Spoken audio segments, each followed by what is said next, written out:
இன்னைக்கு உருளைக்கிழங்கு குருமா எப்படி செய்யலான்னு பார்க்கலாம். என்னோட சேனலை ஃபர்ஸ்ட் டைம் பார்க்குறீங்கன்னா சப்ஸ்கிரைப் பண்ணுங்க, பக்கத்தில் இருக்க பெல் ஐக்கானை கிளிக் பண்ணிக்கோங்க. சின்ன மிக்ஸி ஜார் எடுத்துட்டு 3 வெங்காயம் இந்த மாதிரி கட் பண்ணி சேர்த்துக்கலாம். 1/2 டேபிள் ஸ்பூன் சோம்பு சேர்த்துக்கலாம். சேர்த்துட்டு கொஞ்சமாக தண்ணி ஊற்றி இந்த மாதிரி பேஸ்ட் மாதிரி அரைச்சி எடுத்துக்கலாம். அடுப்பில் குக்கர் வச்சுட்டு 3 டேபிள் ஸ்பூன் எண்ணெய் சேர்த்துக்கலாம். எண்ணெய் காஞ்ச பிறகு கல்பாசி பூ, பட்டை, 4 கிராம்பு, 1 டீஸ்பூன் சோம்பு, 1 பிரிஞ்சி இலை, இது எல்லாத்தையும் குக்கரில் சேர்த்துடலாம். சேர்த்துட்டு எல்லாத்தையும் மிக்ஸ் பண்ணணும். 1 டேபிள் ஸ்பூன் இஞ்சி பூண்டு பேஸ்ட்டு சேர்த்துக்கலாம். சேர்த்துட்டு அந்த எண்ணெயில் நல்லா வதக்கி விடணும்.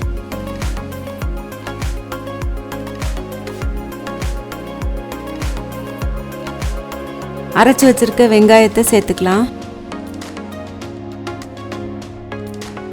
சேர்த்துட்டு அதில் இருக்க பச்சை ஸ்மெல் போகிற வரைக்கும் நல்லா வதக்கி விடணும்.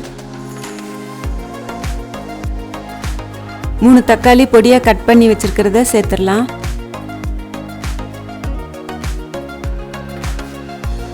சேர்த்துட்டு நல்லா தக்காளி குழஞ்சி வரணும், அது வரைக்கும் நல்லா வதக்கி விடணும்.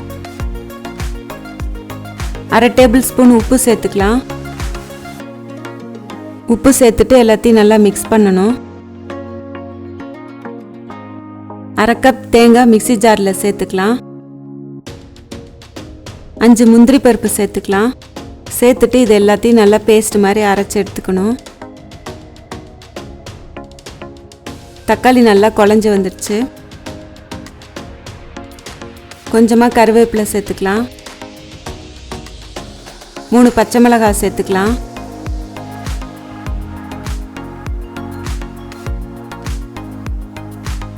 3 உருளைக்கிழங்கு தோல் சீவிட்டு இந்த மாதிரி சைஸில் கட் பண்ணி வச்சிருக்கிறத சேர்த்துடலாம்.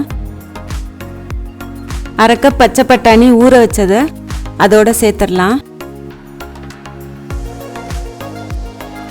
2 டேபிள் ஸ்பூன் குழம்பு மிளகாய் தூள் சேர்த்துக்கலாம்.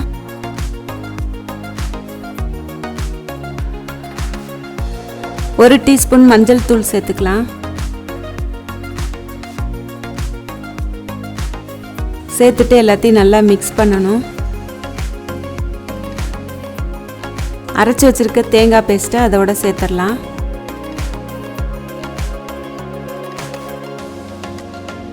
சேர்த்துட்டு எல்லாத்தையும் நல்லா கலந்து விடணும்.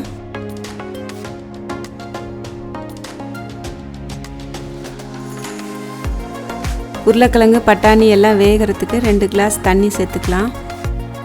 சேர்த்த பிறகு நல்லா கலந்து விடணும்.